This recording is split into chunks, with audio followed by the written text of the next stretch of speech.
మానవుని యొక్క స్థితిని మనం అర్థం చేసుకోవాలి.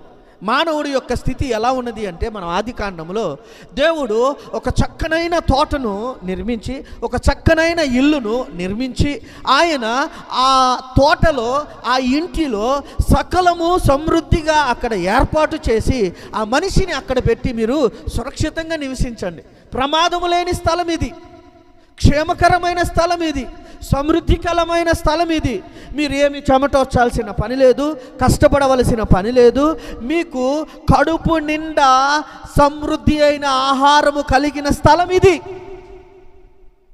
అయితే ఈ స్థలములో మీరు సురక్షితముగా ఉంటారు అన్నట్టుగా ఆదామును ఏదేని తోటలో పెట్టి, ప్రతిరోజు ఆదాముతో దేవుడు కోరుకున్నది ఒకటే, సహవాసము. ఆదాముతో మాట్లాడాలి, ఆదాముతో కలిసి నడవాలి, ఆదాముతో కలిసి కూర్చోవాలి, ఆదాముతో కలిసి భోజనము చేయాలి, ఆదాముతో కలిసి 4 ముచ్చట్లు మాట్లాడాలి, ఆదాము చెప్పే ముచ్చట్లు నేను వినాలి అని మానవునితో సహజీవనాన్ని కోరుకున్నాడు దేవుడు. అయితే ఆ మానవునికి దేవుడు ఏం చెప్పాడంటే, ఇదిగో మీరు మాత్రము ఈ చిన్న ఆజ్ఞ మీకు ఇస్తున్నాను, ఈ పండు మాత్రం మీరు తినవద్దు అని చెప్పాడు. ఏం చెప్పాడు? ఈ పండు మాత్రము మీరు తినవద్దు, ఈ పండు కానీ మీరు తిన్నారా మీరు చచ్చిపోతారు అని దేవుడు స్పష్టంగా చెప్పాడు.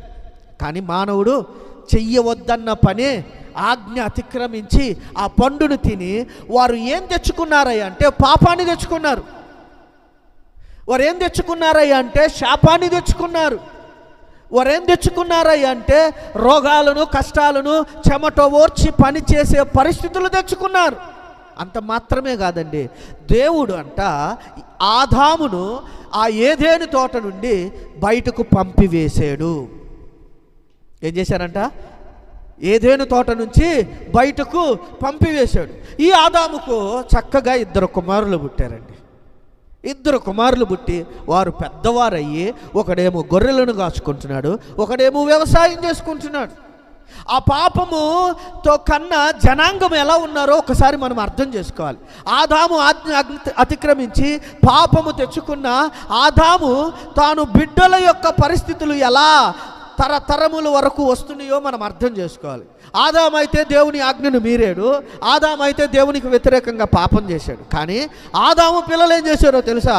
2 కుమారులు ఒకరోజు దేవుని సన్నిధిలో దేవునికి నైవేద్యము ఇవ్వాలి అని ఆశపడ్డారు, దేవునికి కానుకలు ఇవ్వాలని ఆశపడ్డారు. ఒకడేమో తాను మేపుచున్న గొర్రెలలో నుంచి బలిష్టమైన గొర్రెను తీసుకొని వచ్చి దేవునికి